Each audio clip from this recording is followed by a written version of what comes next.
Assalamualaikum warahmatullahi wabarakatuh. Bapak, Ibu, saudara-saudara sebangsa setanah air,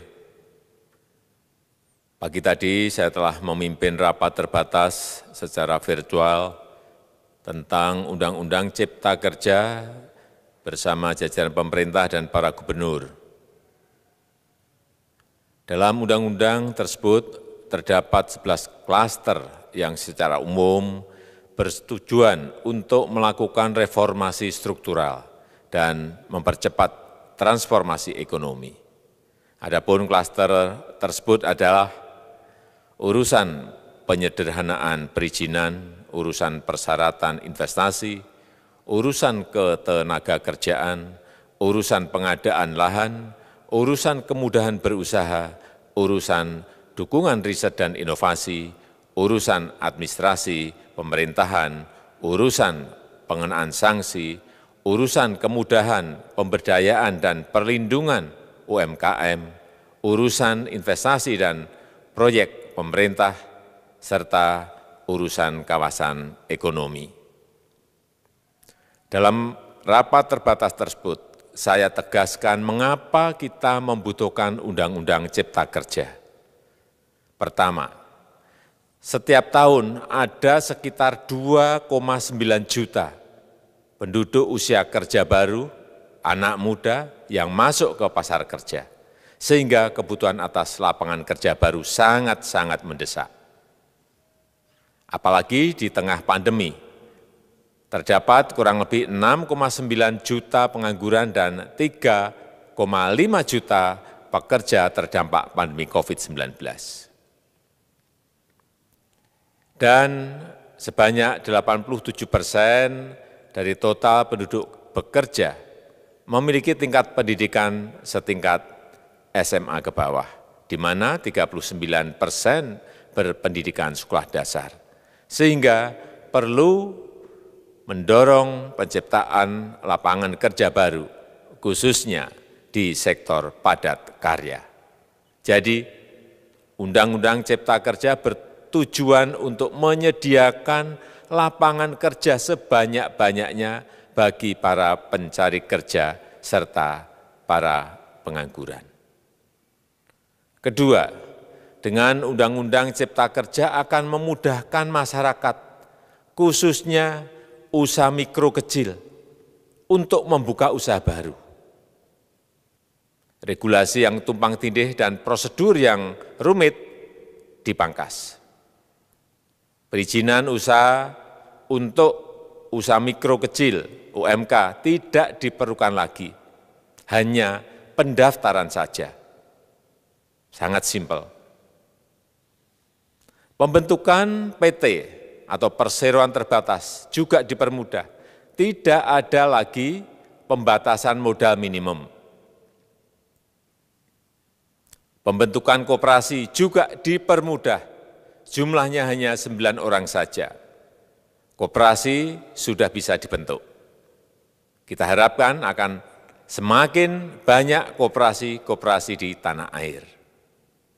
UMK, usaha mikro kecil yang bergerak di sektor makanan dan minuman, sertifikasi halalnya dibiayai pemerintah, artinya gratis. Izin kapal nelayan penangkap ikan misalnya, hanya ke unit kerja Kementerian KKP saja.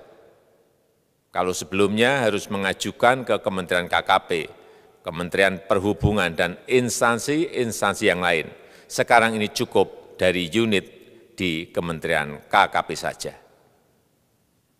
Ketiga, Undang-Undang Cipta Kerja ini akan mendukung upaya pencegahan dan pemberantasan korupsi.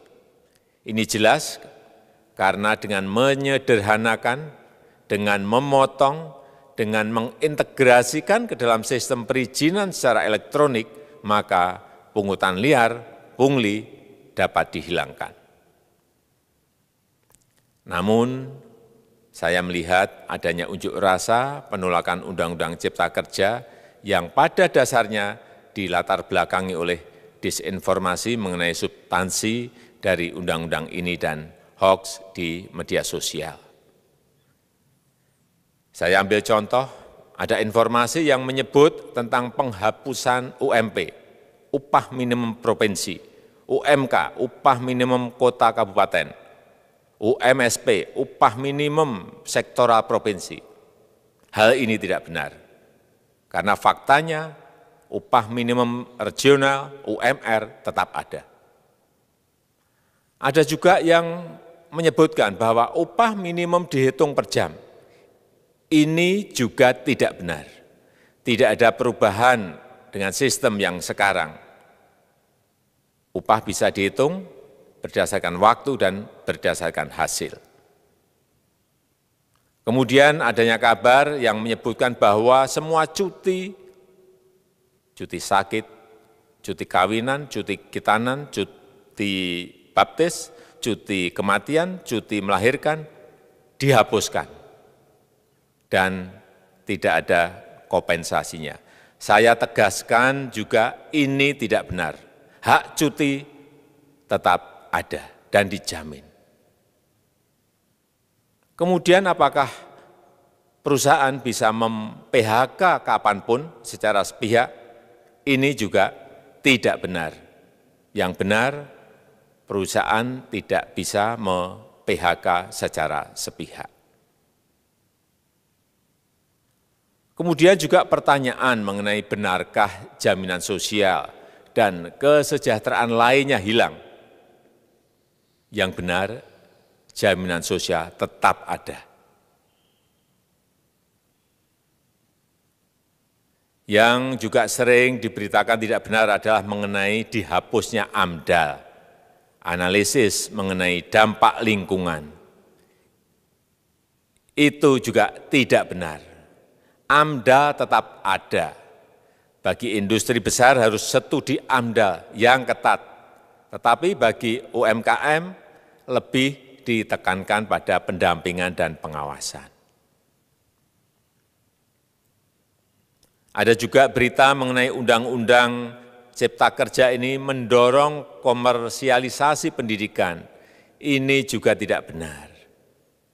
Karena yang diatur hanyalah pendidikan formal di kawasan ekonomi khusus, di KEK.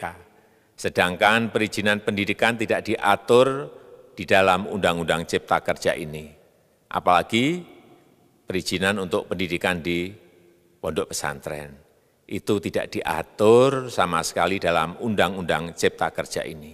Dan aturannya yang selama ini ada tetap berlaku.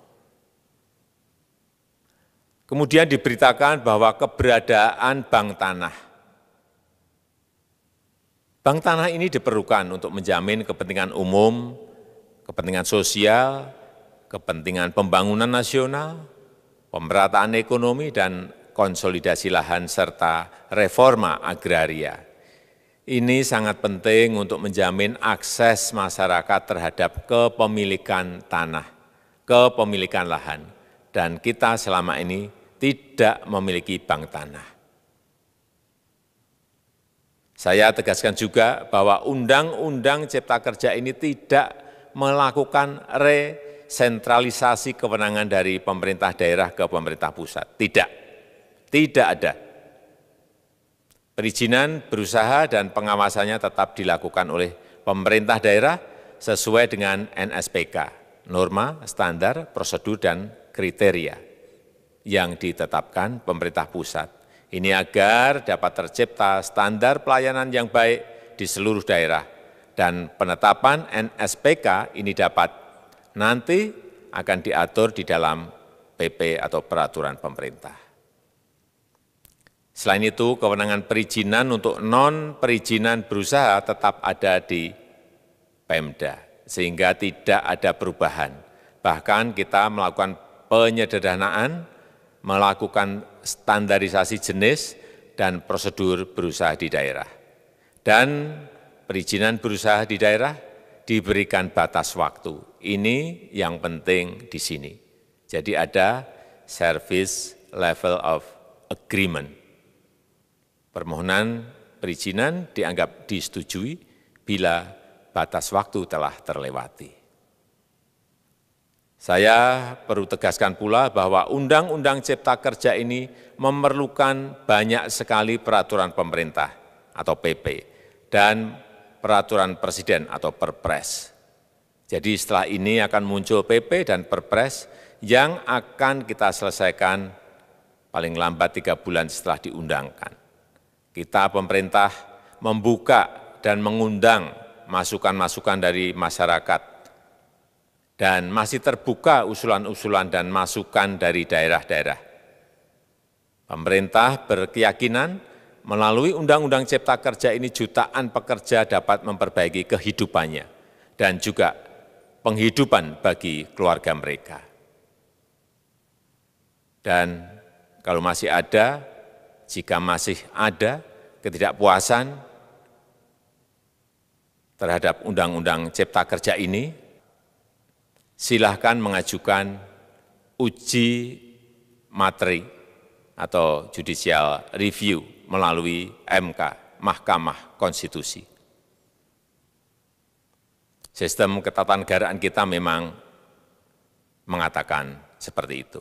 Jadi, kalau masih ada yang tidak puas dan menolak, silahkan diajukan uji materi ke MK.